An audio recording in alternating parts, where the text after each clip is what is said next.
Amerika Maliya Ministerligi 9-iyun payshanba kuni Amerikaning Uyg'ur va boshqa oz sonli millatlarga qartilgan kishilik huquq dafsandichiligi sababli Xitoy Kompartiyasining 4 amaldori va atalmish Xinjiang jamoat xavfsizlik idorasiga embargo yurgizganligini e'lon qildi.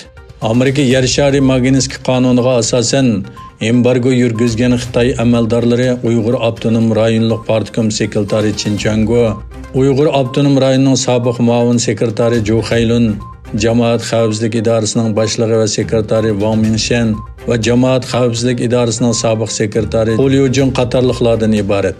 Ministerlik mundaq dedi: Kishilik huquq dafsandichiligi keng ko'lamda xohlagancha tutib turish, shundaqla ig'ir jismoniy jihatdan xo'rlashni o'z ichiga oladi. Amerika Moliya ministri Steven Mnuchin jazo haqida to'xtalib mundaq dedi: Amerika barliq moliya kuchidan foydalanib, Sharq Turkiston va dunyoning boshqa joylaridagi kishilik huquq dafsandichiligi mas'ul kishilarni jazolashni qat'iy davomlashtirdi. Amerika Tashqi ishlar ministri Mike Pompeo yana Chin Chango, Zhou Hailun va Wang Mingshanga jazo cheklamasi qo'yilganligini e'lon qildi. Bu cheklama ular bilan ularning yaqin tuqqanlarining Amerikaga kirishini cheklaydi.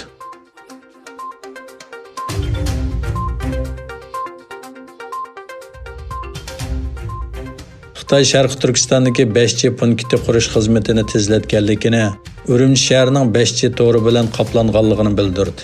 Xitoyning organ to'ri Xinhua agentligining xabariga qaraganda, Urumchi aerodromi va yuqori suratli poyezd stansiyasi boshchiligida shahar ichidagi rayonlarning ko'pinchisida 5G bekat munori qurilgan. To'liq saqchi davlati bo'lgan Xitoy 2019-yildan boshlab 5G to'ri bilan yuqori texnika qurollarini ishlatib, Uyg'ur, Qozoq, Qirg'iz va boshqa musulmon turklarga bo'lgan besim va nazoratni kuchaytirib keldi.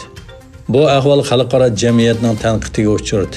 Xitoy hukumatı oldin qayda bu turga 2 milliard yuan ajratganligini, bu yil bu rayonda 5G bekat munoridan taxminan 5000 ni quradiganligini e'lon qildi. Xinhua to'rining aytishicha, Urumchining muhim rayonlariga joylashgan 2379 bekat munorining 1861 bu yil Xitoy ko'chma xabarlash shirkati tomonidan yasalgan. Egilishicha, Sharq Turkistondagi 5G to'ri turi uchun Xitoy ko'chma xabarlash shirkati va birlashma xabarlash shirkatini o'z ichiga olgan 3 Xitoy telegraf shirkati birlashma to'xtam imzolagan.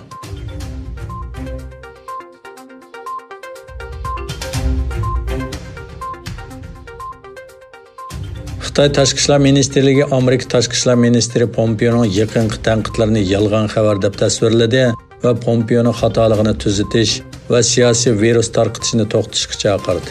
Xitoy Tashqi ishlar ministrligining bayonotchisi Zhou Lijuan Pompeoning yaqinda Xitoyning yangi tipdagi Wuhan virusi yuqumiga qarshi turish kurashini va davlatning boshqarish sistemasini tanqid qilganligini aytdi.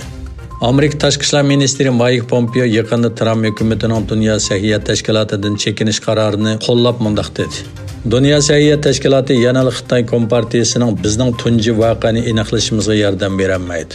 Mike Pompeo payshanba kuni atdiganda o'tkazilgan silliq axborot yig'inida muxbirlarning savollariga javob berdi. Dunyo sahiyat tashkiloti davlatlarni yer shari xarakterlik yuqum ahvolidan ogohlantirish qatorliq asosiy vazifani o'rindayolmadi. Dunyo Xitoy yuqumida yanada mag'lubiyatini davomlashtirmoqda.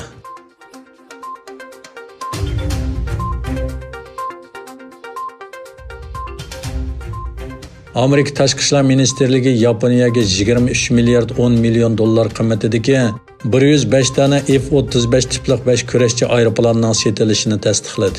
Amerika Davlat mudofaa bexatarlik hamkorlik organi bayonotida mundaq dedi: Tashqi ishlar ministrligi Yaponiyaga chet el harbiy setilishi ostida 23 milliard 11 million dollar qiymatidagi 105 dona F-35 birlashma hujum aeroplani va munosabatli uskunlarning setilishini tasdiqlashni qaror qildi.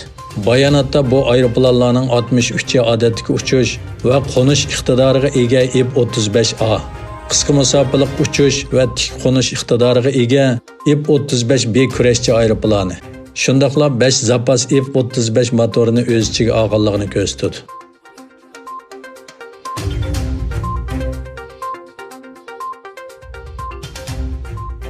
Koreyaning poytaxti Seulning shahar boshlig'i Park Won yo'qolib ketib uzun o'tmayli jasadi tepildi. Koreya xabar agentligi Yonhapning eng yangi xabariga qaraganda, Seul saqchilari Park Won yo'qolib ketib uzun o'tmay poytaxt Seulning shimolida jasadini bayqaganligini e'lon qildi. Uning uyini aqtirish jarayonida afsus, ko'pchilikka rahmat deb yozilgan bir parcha xat topilgan. Egilnishicha, faoliyatchi kimligi bilan tonilgan sobiq shahar boshlig'i Von yaqinda bir ayol tarafidan jinsiy parokandichilik bilan ayblangan. Bu ayblashning shahar boshlig'ining o'zini o'ldirib olishiga sabab bo'lgan yoki bo'lmaganligi aniq emaskan.